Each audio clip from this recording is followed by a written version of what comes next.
Falcons' 2026 schedule is officially set, but what will the record be? Find out coming up next.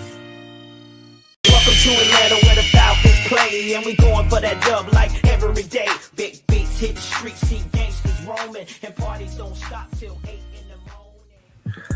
What's good, YouTube? Down Falcons fan here, and welcome back to Falcons Talk, Season 4, Episode 6. In this video, I will predict the Falcons record for the 2026-2027 NFL season. I hope you all enjoy, and without further ado, let's begin. To start the season, the Falcons opened on the road for the first time since the 2019 season and visit the Pittsburgh Steelers. Opening the season on the road in a tough environment, especially one like Pittsburgh, this will be a major test for the Falcons. Historically speaking, the Falcons have struggled to beat Pittsburgh, having only won 2 of the 19 matchups all time. The last time the Falcons beat Pittsburgh was back in 2006 during the Michael Vick era. In that game, Vick led the team to a thrilling 41-38 overtime win against Ben Roethlisberger. Fast forward 20 years, and the Falcons have yet to beat the Steelers. Their last matchup was in Atlanta back in 2024. The Falcons go on to lose 18-10. In Kevin Stefanski's debut as the Falcons head coach, the pressure is high. Can the Falcons rise to the occasion and finally defeat the Steelers for the third time? In this one, I have the Falcons taking another loss in the series. I feel as if the defense will wreak havoc on their offensive line, especially with TJ Watt leading that defense. The Falcons will have a very hard time containing him, thus starting the season with a loss. Next up, the Falcons have their first home game of the season, hosting their division rival, the Carolina Panthers. Do I really have to explain myself here?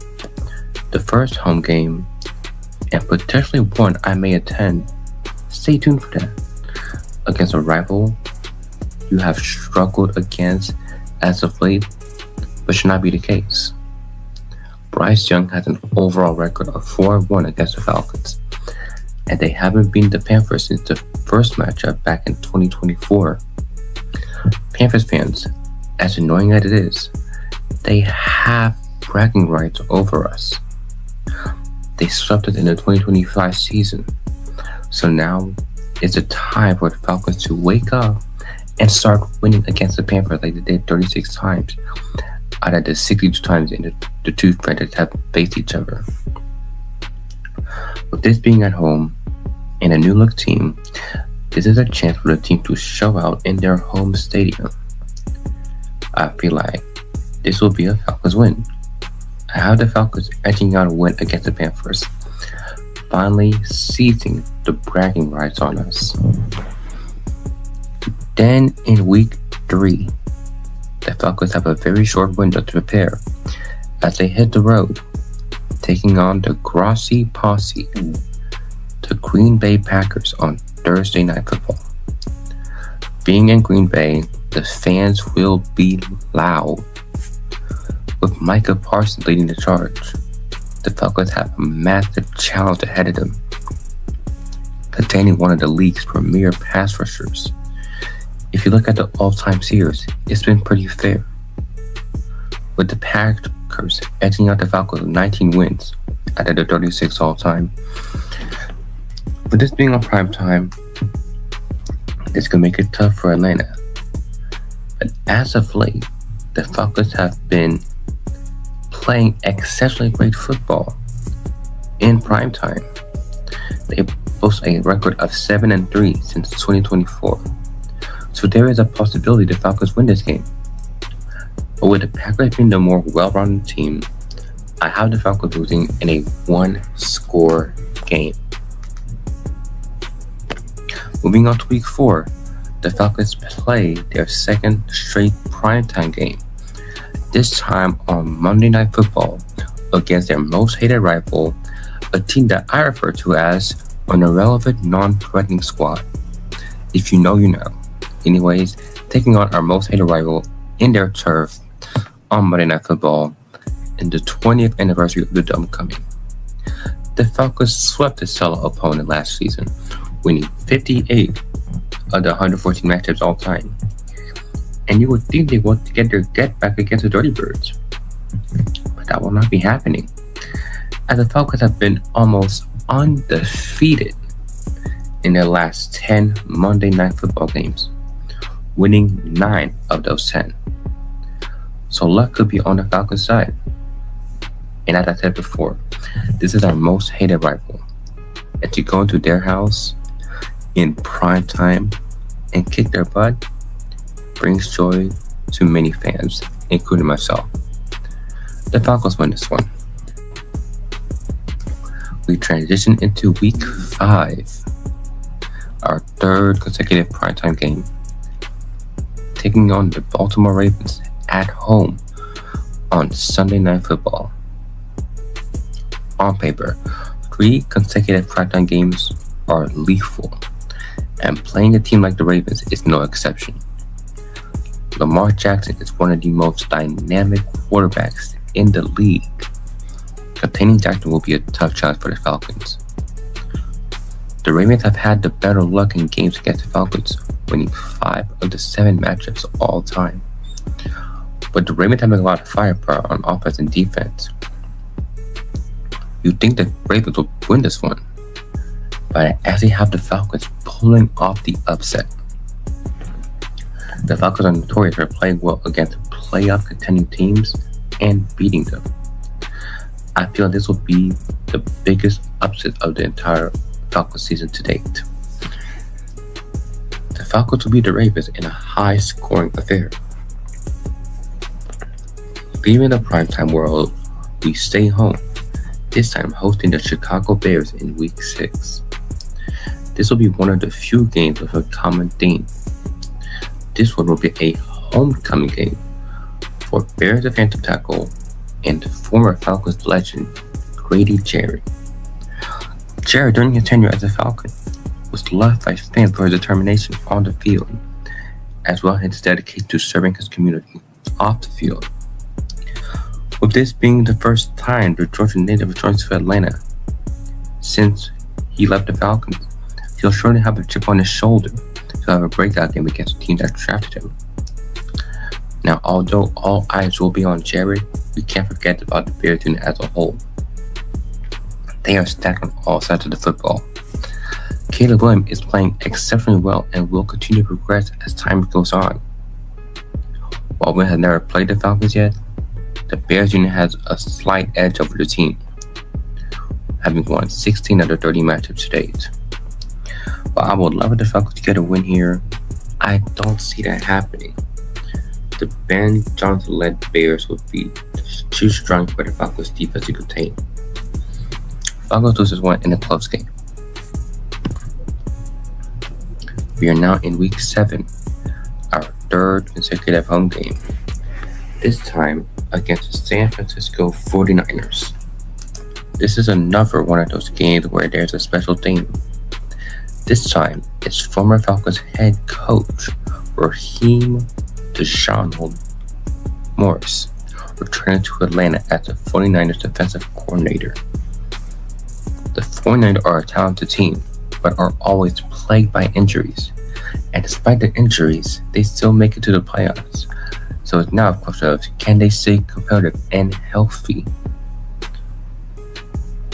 The 49ers have the better luck against the Falcons, beating them 49 times out of the 83 times the two parties met.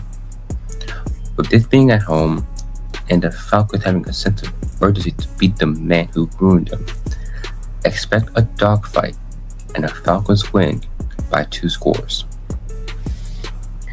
In Week 8, the Falcons are on the road, taking on the Tampa Bay Buccaneers. The two parties split the season series last year, winning in their respective opponents' stadium. This season, you can expect this to happen, should the Bucs not wear their creamsicles. as they lost the last two times against the Falcons wearing these. Regardless, the rivalry has been surprisingly neck and neck, with the Falcons winning 33 of the 65 games in the all-time series.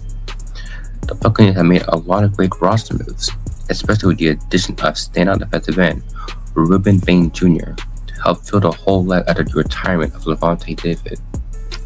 But the offense is the question. With former Falcons offensive coordinator Zach Robinson at the helm of the Bucs offense, Falcons fans know all too well what to expect. So with that in mind, do the Falcons win this one? I'm going to say no.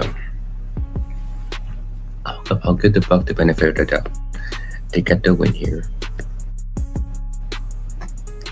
We're now in week 9, and the Falcons head transatlantic to Madrid, Spain to take on the Cincinnati Bengals. We are the designated home team in this matchup, and this should be a thriller. In the 15 times the two franchises played, the Bengals have the edge with 10 wins. Last time we played the Bengals was back in 2022, where they destroyed Atlanta in a 35-17 win. Both teams have changed a lot since then, with the Bengals' high-power offense and the Falcons' strong set of offensive playmakers. This is the ground for a high-scoring affair, with each team scoring more than 28 points. But the question is, who gets on top? In this one, I have the Falcons winning. I believe the defense will wreak havoc and get to Burrow, causing him to make several mistakes, and helping Falcons pull off the win. We're now in week 10, and you would think that after an international game, we take goodbye. That unfortunately is not the case, as they will be back at home hosting the Kansas City Chiefs. The Falcons have kept it very close to Mahomes in the last two games they played against him, although they were both losses, with the last one being controversial thanks to a missed defensive pass interference call on Kyle Pitts, and the Chiefs were going to win 22-17. Now the Falcons have a chance to get their get back. The Chiefs have played well against the Falcons, beating them 8 times of the 11 games played. Can the Falcons try to defeat the Chiefs? I think that they can, finally getting over a hump and taking down Mahomes. Then in week 11, we have our bye week. This comes at a good time, not too early and not too late. By now, the Falcons are 6-4. Will they finish with a winning record? Let's find out. Coming out of the bye, we are on the road post-Thanksgiving, visiting the Minnesota Vikings. This is the third straight time that the two parties meet, with the last one resulting in a Falcons 22-6 victory. Historically, the Vikings have had the better luck with the Falcons, winning 22 of the 35 games all time. Kyle Murray could be starting for the Vikings, so that's something to look out for. Regardless, this is a game that the Falcons could potentially win. The question is, will they? Absolutely. The Falcons have, as a whole, they have a lot more talent than the Vikings, and they're going to win this one. Following that, in week 13, the Falcons return home to host the Detroit Lions. The Lions are stacked on both offense and defense, posing a hard challenge for Atlanta. And historically, they had the better of us, winning 26 of the 40 games played. The last time we played Lions was in 2023. Aiden Hutchinson saved the day with 2 sacks, leading the Lions to a 20-6 victory. Going back here, this will be a loss for Atlanta. Detroit is just better all around, and Hutchinson is still playing at elite level. We're going to lose in a 2-score game. Moving on to week 14, the Falcons are visiting the Cleveland Browns. Kevin Stefanski returning home against the team that fired him.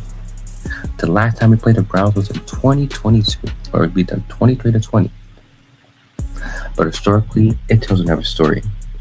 In the 16 matches played between the Falcons and Browns, Cleveland won 3 times as much as compared to the Falcons' only 4 wins.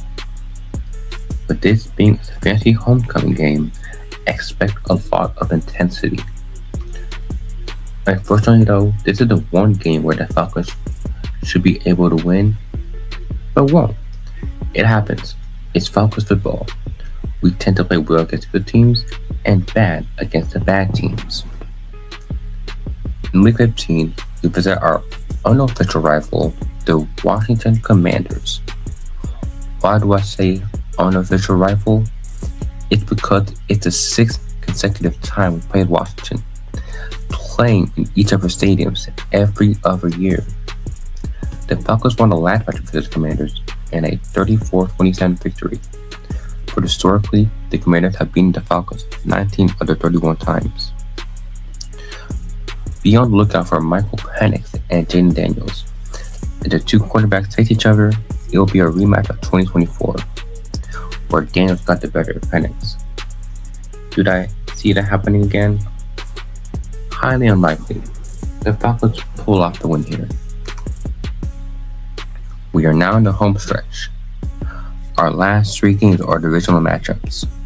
The team is now 8-6. How will the Falcons fare? Let's find out. Week 16 takes us home to host the Buccaneers. The Bucs beat the Falcons in the first series. I don't see Tampa Bay winning again. The Falcons will split the season series. Moving on to Week 17, we play our final home game, hosting an irrelevant, non-threatening squad. What more else is there to say? We don't like them, they don't like us. We beat them in the first game. Do we complete the gentleman's sweep? As much as I hate this opponent, it's hard to sweep in the rich rival back-to-back seasons. They get their little win, that won't mean anything. And that's finally Week 18, the season finale, closing up the season in Carolina. With the team being 9-7 here, playoff the picture on the line. Do the Falcons sweep the Panthers, win the division, and make the playoffs? Or do they split and live on a prayer for another NFC opponent to help them make the playoffs? You already know. All the trash the Panther fans were talking to us all year round, it only makes it fair for the Falcons to sweep the Panthers, giving the fans a taste of their own medicine. So all said, I predict the Falcons will have a record of 10-7. This schedule is tough, certainly, but the Falcons have shown they can keep it competitive, even during tough matchups. Most of our losses were a mix of missed kicks and coaching miscues. With both of these issues hopefully out the way, there is hope that we can excel. Of course, the main question is, who will be the starting quarterback? Tua Tagovailoa or Michael Penix? I think Tua might start 3 to 5 games to allow Penix to fully heal. That's granted if Tua starts playing often. If Tua is playing a very good football, it's highly unlikely to bench him. But if you see the offense is slow, sluggish, struggling to find rhythm, after 3 to 5 games, expect to change at quarterback and Michael Penix will take over. Or it could be vice versa. It could be Michael Penix the starter all the way. If he gets hurt, Tua will take over.